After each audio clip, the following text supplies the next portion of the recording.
여러분 반갑습니다. 네, 문은식의 옥탑방 이야기 두 번째 시간입니다.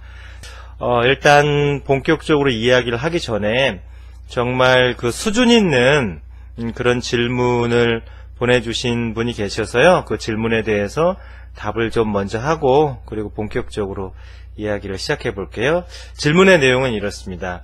소망과 욕망이 어떤 차이가 있느냐, 네, 이런 질문이었어요. 굉장히 좋은 질문입니다.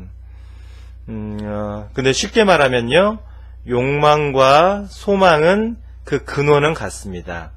이게 에너지는 같은 에너지거든요. 그런데 어떻게 자라느냐에 따라서 소망이 되기도 하고 또 욕망이 되기도 합니다. 마치 같은 물이라도 젖소가 먹으면 우유가 되고 뱀이 먹으면 독이 되는 것처럼 그런 거예요. 그런데 이제 욕망과 소망이 어떻게 다른지를 이렇게 정확하게 알아보려면 자기 마음에 이렇게 대조해 보면 되거든요. 소망은 희망을 갖게 합니다. 그런데 욕망은 불안을 갖게 합니다. 또 소망은 기도를 하게 하거든요. 그런데 욕망은 횡재를 기대하게 합니다. 또 소망은 도전하게 합니다. 그런데 욕망은 무엇인가를 자꾸 빼앗으려고 합니다. 또 소망을 가진 사람은 내가 갖고 싶은 것을 이미 갖고 있는 사람을 보면 축하해줘요. 근데 욕망은 그것을 이미 가진 사람을 시기하고 질투합니다. 이게 가장 큰 차이예요.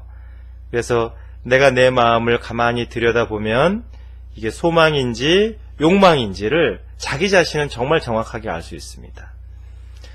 그런데 이게 이제 무엇에 기반한 거냐면요, 소망은 자신의 가능성을 믿는 것이고 욕망은 자신의 이기심을 믿는 겁니다. 그렇게 생각하시면 돼요. 에너지의 근원은 같지만 이게 어떻게 자라느냐에 따라서 이런 차이가 있다. 우리가 그래서 욕망을 하루빨리 소망으로 바꾸는 것, 이제 그게 굉장히 중요하고요. 그러면 욕망의 에너지를 어떻게 소망의 숭고함으로 바꿀 것인가, 그건 또 제가 한 주제로 이제 자세하게 말씀을 드리고요.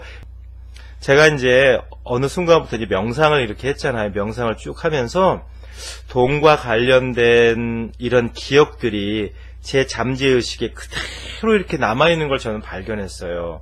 마치 그 오래된 나무에 옹이가 박혀 있는 것처럼 제 잠재의식 곳곳에 이 돈과 관련된 아픔과 상처, 가난에 대한 아주 부정적인 경험들, 이런 것들이 굉장히 뿌리 깊게, 아주 무슨 칡뿌리 내리듯이 뿌리 깊게 박혀있는 걸 발견을 했습니다. 근데 중요한 것은요, 그 잠재의식 속에 박혀있는 그런 나의 트라우마나 상처, 아픔을 정확하게 발견하고 그걸 대면하고 마주하고 그걸 녹여내는 것, 이게 굉장한 인생 역전입니다.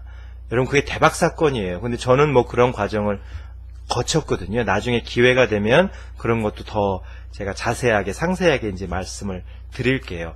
어쨌든 그런 어렸을 때 가난이라는 경험과 아픔이 제 잠재의식 속에 굉장히 뿌리 박힌 것을 나는 발견할 수 있었다.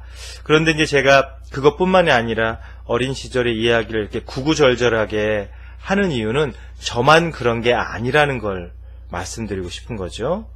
여러분들도 한번 쭉 어린 시절부터 지금까지 살아온 인생의 여정을 쭉 이렇게 뒤돌아보시면 이와 비슷한, 돈과 관련되지 않더라도 사람과 관련됐든 아니면 어떤 특이한 경험이든 뭐라든 어떤 것이든지 그런 경험을 했으면 그런 경험이 좋은 것이든지 나쁜 것이든지 생각이 되고요. 그 생각이 굳어지면 관념이 되고 그 감정이 잠재의식 속에 저장되어 있을 겁니다. 인간의 의식은 크게 두 가지로 나누는데요. 하나는 현재의식, 표면의식이라고 합니다. 또 하나는 잠재의식이라고 해요. 무의식이라고도 이제 표현을 하는데요. 현재의식은 이런 겁니다. 현재의식은 우리가 이렇게 보고 듣고 느끼고 생각하고, 이건 다 현재의식의 작용이에요. 근데 이제 이것은 한 10%밖에 안 됩니다. 그 밑에 마치 용암처럼 흐르고 있는 빙산의 그 거대한 부분과 같은 잠재의식이 있습니다. 그 잠재의식이 90% 정도 차지하는데요.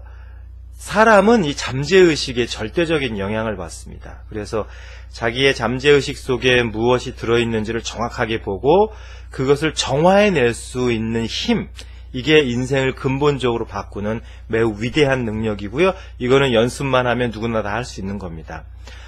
중요한 포인트가 있습니다, 여러분.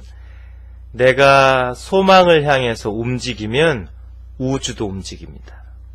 이게 제가 깨달은 거예요. 굉장히 중요한 얘기입니다.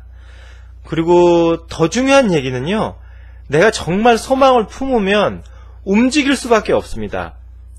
가끔 이렇게 질문하는 분들 계세요. 소장님, 저는 간절히 무엇인가를 하고 싶은데 뭐부터 시작해야 될지 모르겠어요. 그건 정말 간절히 원하는 게 아니에요. 내가 정말 무엇인가를 간절히 원하면 본인도 모르게 본능적으로 시작하게 됩니다. 그게 아주 미세한 것일지라도 뭔가를 하게 되어 있어요. 그런데 그렇게 내가 움직일 때 비로소 우주도 함께 움직여준다는 거예요. 우주라는 말이 너무 신비주의적이라면 세상이 함께 움직이고 주변이 함께 움직입니다. 그것은 내가 움직여야만 가능한 일입니다. 내가 움직일 때 우주가, 세상과 주변이 너 진짜 하고 싶구나. 알았어. 내가 함께 해줄게. 내가 도와줄게 하면서 같이 움직여줍니다. 내가 움직이면 우주와 세상이 따라서 움직이고요. 우주와 세상이 움직이면 반드시 기회가 옵니다. 우주와 세상이 움직이는 게 기회가 되는 거예요, 저에게는. 그런데 중요한 것은요, 소망을 이룰 때 아주 작은 변화들이 시작이 된다는 거죠. 내가 오늘부터 무엇인가를 해야 되겠어 라고 탁 마음먹고 한다고 그 변화가 하루아침에 천지개벽이 되는 게 아니라는 겁니다. 그 우주의 원리가 그래요. 날이 새는 줄 모르고 해가 뜨고 지는 줄 모르고 해가 지는 것처럼, 여러분 꽃이 이렇게 피어날 때 꽃이 어떻게 피는지 한번 봐야지 이렇게 지켜보고 있다고 그 눈으로 볼 수 있는 게 아니잖아요. 어느 순간 활짝 펴 있잖아요. 봄이 오는 줄 모르게 어느 순간 코앞에 봄이 와 있지 않습니까? 모든 변화가 그렇다는 겁니다. 돈을 버는 것도 그렇고 성공을 하는 것도 그렇고 내 꿈을 이루는 것도 그렇고, 그렇게 먼지처럼 작은 변화들이 모이고 모여서 세상을 뒤집고 나를 뒤집고 인생을 역전시킨다는 거죠. 여러분, 모든 변화는 눈에 보이지 않을 정도로 작습니다. 근데 그 작기 때문에 사람들이 무시하거든요. 그러나 깨어있는 영혼은 그 작은 변화를 예민하게 감지하는 겁니다. 그것을 알아차리는 것이 자기 혁신입니다. 그리고 자각입니다. 모든 성공한 사람들은 그런 미세한 변화를 예민하게 받아들입니다. 여러분, 무엇인가 시도했는데 결과가 쉽게 나지 않을 때 지루하고 지치잖아요. 그렇게 지루하고 지쳐있을 때에도 분명한 변화는 1mm, 2mm, 3mm 그렇게 진행되고 있다는 것을 아셔야 됩니다. 그리고 그런 작은 변화를 내가 예리하게 캐치해낼 때 소망은 더 뜨거워지고 변화는 점점점 커지기 시작합니다. 저는 그것을 몸으로 체험해봐서 압니다. 여러분, 겨자씨만한 작은 변화에 큰 의미를 부여하십시오. 그 겨자씨만한 작은 변화가 어마어마한 인생의 파도로 다가올 겁니다. 오늘은 여기까지 할게요. 여러분, 다음에 또 만납시다. 당신의 인생은 행복하고 성공합니다.